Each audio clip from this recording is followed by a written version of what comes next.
আমি যদি আমার মাকে জিজ্ঞেস করতাম যে আপনি কি চান আপনার সাথে যে অবিচার অন্যায় হয়েছে তার প্রতিশোধ আমি নেই, কারণ সেই প্রতিশোধ নেবার ক্ষমতা আল্লাহ রাব্বুল আলামিন আমাকে দিয়েছেন।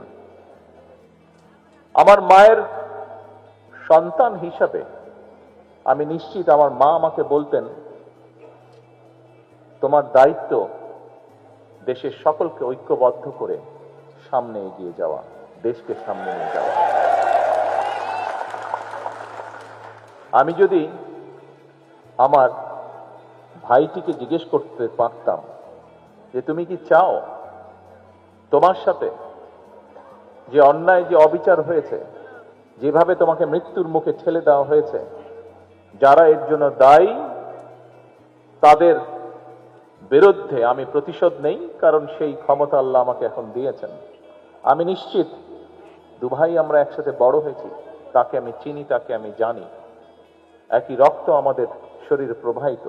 আমার ভাইটিও সেই একই উত্তর দিত যে উত্তরটি আমার মা আমাকে